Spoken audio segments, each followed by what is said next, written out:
Bismillahirrahmanirrahim. Assalamualaikum warahmatullahi wabarakatuh. Yang kami hormati Bapak Kepala Desa Sukamulia beserta jajaran, Bapak Ketua BPD beserta anggota, orang tua kami, tokoh agama, pemuka masyarakat, Ketua Majelis Taklim Istiqomah, jamaah yang dirahmati Allah Subhanahu wa taala. Alhamdulillahirabbil alamin. Nahmaduhu wa nasta'inuhu wa nastaghfiruh. Wa na'udzu billahi min syururi anfusina wa min sayyiati a'malina. May yahdihillahu fala mudilla lahu wa may yudlil fala hadiya lahu. Asyhadu an la ilaha illallah wahdahu la syarika lahu. Wa asyhadu anna Muhammadan abduhu wa rasuluh. Allahumma salli ala sayyidina Muhammad wa ala ali sayyidina Muhammad, amma ba'd.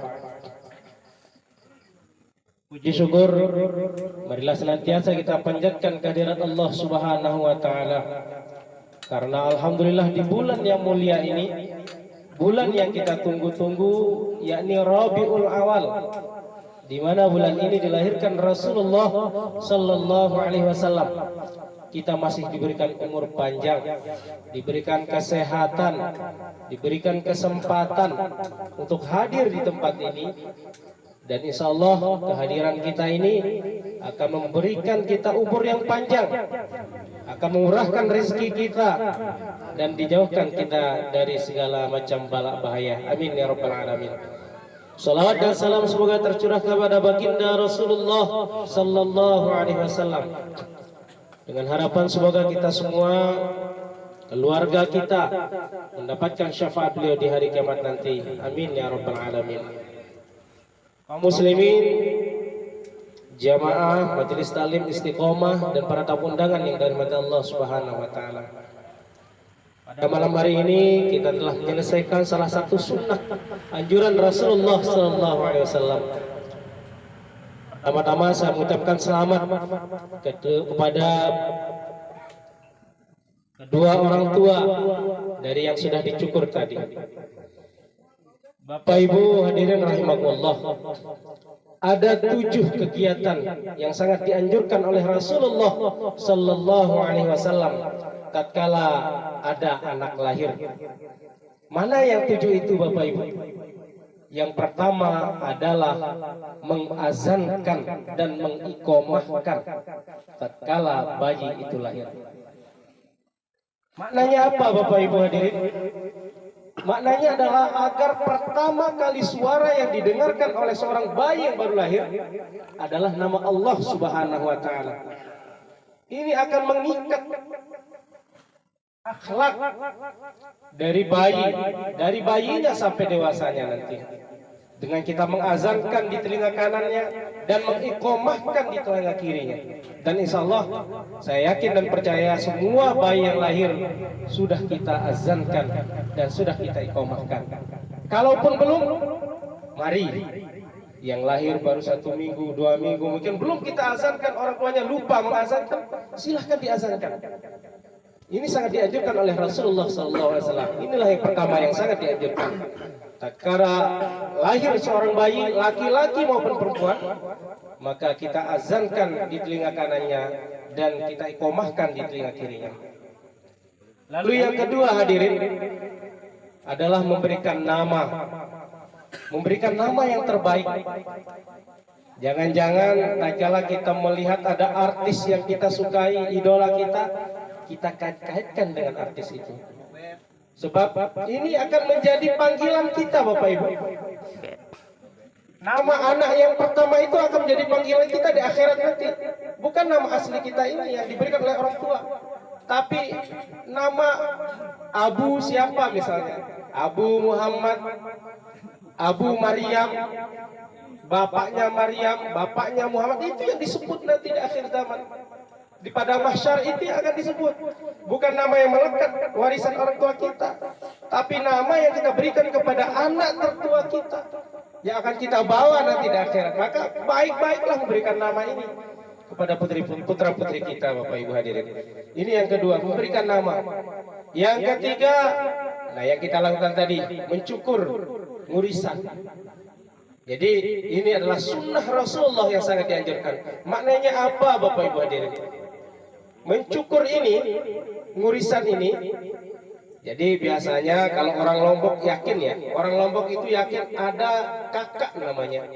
Jadi roh kakaknya itu akan melekat kepada anak ini. Sampai kapanpun dia akan dibayang-bayangi sebelum dicukur. Nah makanya kita disuruh segera cukur sekalian akikahnya. Jadi cukur itu hari ke-7. Kalau tidak mampu hari ke-7, hari ke-14. Tidak mampu hari ke-14, hari ke-21-nya. Tidak mampu hari ke-21, ya hari ke-28-nya. Lipatan 7. Dicukur agar apa? Ternyata Rasulullah SAW menganjurkan ini karena memang ada yang melekat di dalam bayi itu.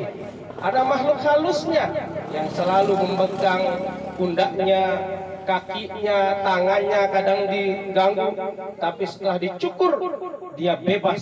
Inilah makna cukur atau ngurisan ini, Bapak Ibu hadirin. Jadi mestinya kita harus segerakan. Makanya Rasulullah menganjurkan hari ke-7, dan mampu hari ke-7 14 kelipatannya. Selanjutnya apa yang disunahkan lagi, Bapak Ibu hadirin? Yang berikutnya adalah aqiqah.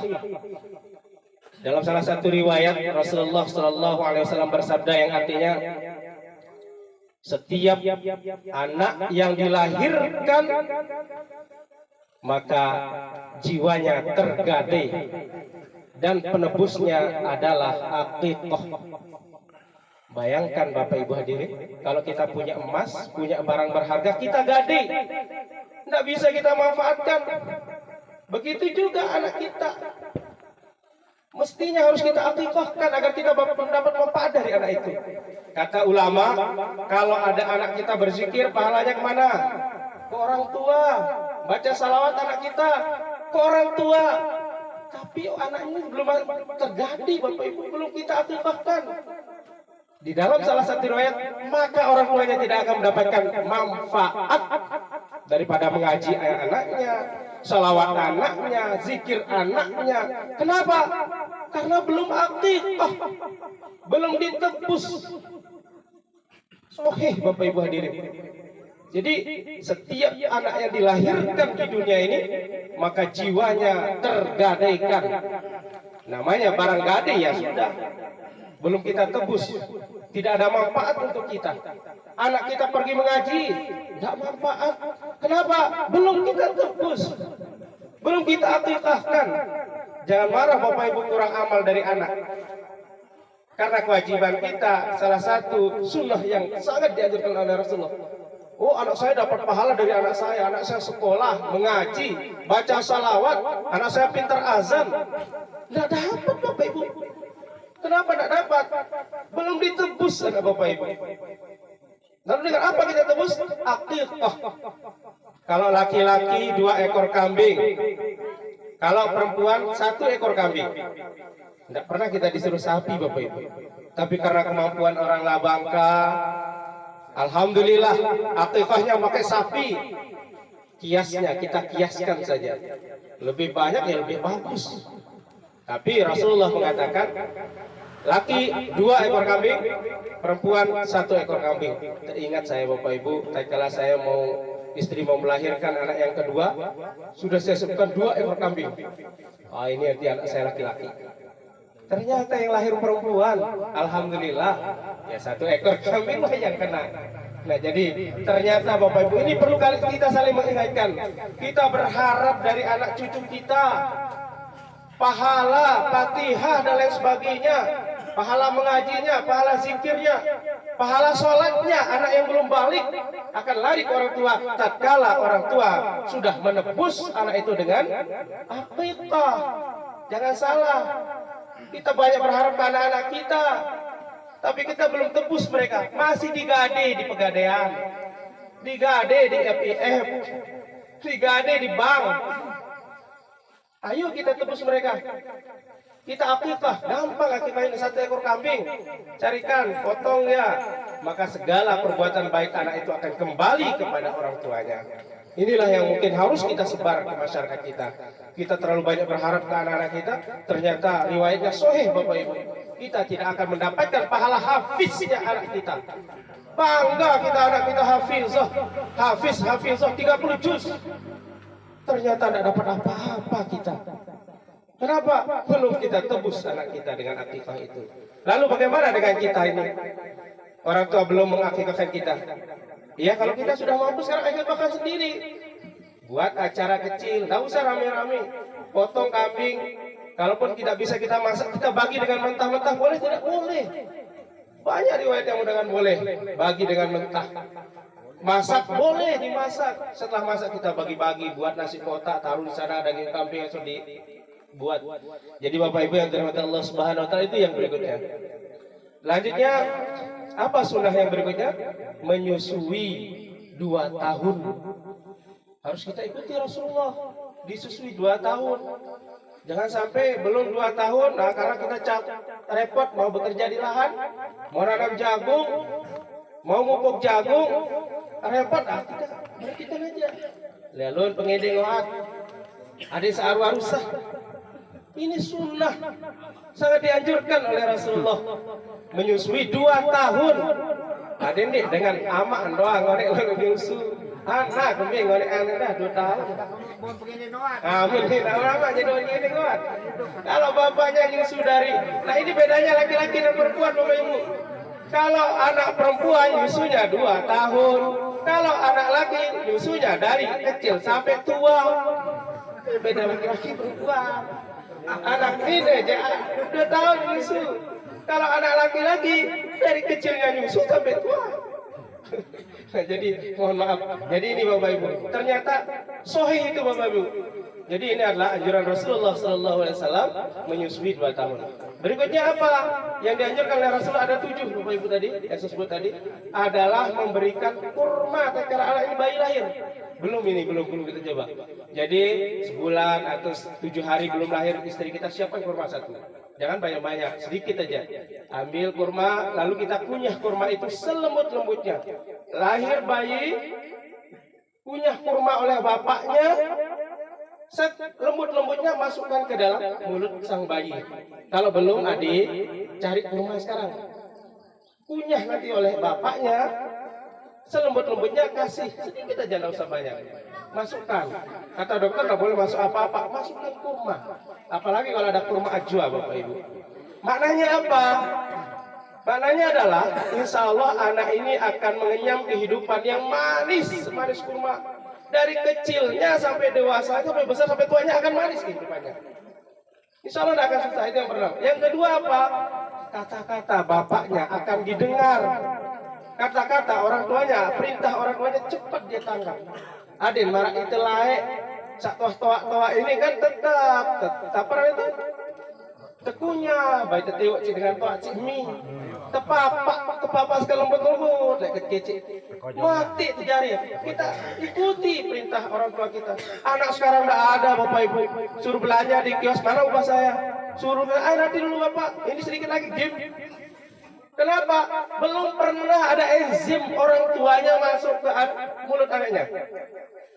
Nggak salah Pak, ini enzim yang apalagi pagi Bapak Ibu. Makanya kita dilarang bangun pagi sikat gigi oleh Rasulullah. Rasulullah itu mengajarkan bangun pagi, pas bangunnya minum air. Karena luar biasa enzim dalam mulut kita ini. Sebagai penawar penyakit, seluruh penyakit. Enzim yang ada dalam tubuh, tatkala kita bangun, minum air langsung. Enzim itu akan masuk ke dalam tubuh kita untuk menjadi daya tahan tubuh kita. Orang tua harus rajin, kasih kunyah. Ayo nak sini, kasih kunyah aja makanan. Mumpung masih kecil kita kunyah, kasih makan ke anak kita. Agar apa? Manfaatnya biar anak itu penurut sama orang tuanya. Kalau kita perintahkan cepat dia. Sama kayak kita yang tua ini kepada orang tua kita dulu. Ya kita penurut. Karena ada liur orang tua kita masuk ke dalam tubuh kita. Ayo kita mulai terapkan. Dan ini anjuran Rasulullah, bukan kata saya, tapi Rasulullah menganjurkan ini. Enzim orang tuanya masuk kepada mulut anaknya, sehingga anak itu nanti akan penurut kepada bapaknya, pada orang tuanya. Jadi Bapak Ibu, dan yang terakhir adalah apa anjuran Rasulullah SAW? Berdoa untuk anak kita. Apa doanya? Rabbi ji'alni muqimas salati wa min zurriyyati rabbana wa taqabbal du'a. Ini doa orang tua untuk anak. Apa artinya? Rabbi ja'alni muqimas sholati. Ya Tuhan, kami jadikan aku dan anak cucuku menjadi ahli sholat. Rabbana wa taqabbal doa. Ya Allah, kabulkanlah permohonanku. Ini doa yang sangat dianjurkan. Bisa dihafal Bapak Ibu, ada 7 anjuran. Tatkala ada bayi lahir, yang pertama mengazankan dan mengiqamahkan, yang kedua memberi nama, yang ketiga mencukur. Ini sunnah yang sangat dianjurkan. Yang keempat aqiqah, yang kelima memberikan susu. Ya, ibunya jangan bapaknya, 2 tahun. Ya, yang keenam memberikan kurma tadi. Ya, dikunyah oleh orang tuanya selembut-lembutnya, masukkan ke dalam mulut bayi. Ya, dan yang terakhir yang ketujuh adalah mendoakan anak dengan doa Rabbi ja'alni muqimas sholati wa min zurriyyati rabbana wa taqabbal doa. Jadi demikian yang dapat kami sampaikan. Mudah-mudahan ada manfaatnya. Mari kita bersama-sama saling mengingatkan kembali, dan kita berharap mudah-mudahan kita semua bisa menjadi duyufullah, tamunya Allah di Mekah, dan duyufur Rasul, tamunya Rasul. Karena tidak ada kebahagiaan Bapak Ibu, coba saja bayangkan tatkala kita berada di Mekah, tatkala kita berada di Madinah Bapak Ibu, bahagia sekali. Hilang anak cucu kita, hilang hutang kita, hilang harta benda kita, yang ada hanya Allah Subhanahu wa taala di depan Ka'bah, lalu di mana? Di Masjid Nabawi, bertemu dengan Rasulullah. Bayangkan ada tanah surga yang diturunkan ke dunia. Apa itu? Raudhah, tanah surga yang akan nanti naik setelah hari kiamat. Tanah itu akan naik ke dalam surga. Bagi yang sudah menginjak Raudhah, dipastikan dia sudah akan berada di surganya Allah Subhanahu wa taala. Mudah-mudahan kita semua dipanggil oleh Allah Subhanahu wa taala, dipanggil oleh Rasulullah menjadi tamunya di tanah Makkah dan Madinah. Amin ya rabbal alamin. Wabillahi taufiq wal hidayah. Assalamualaikum warahmatullahi wabarakatuh.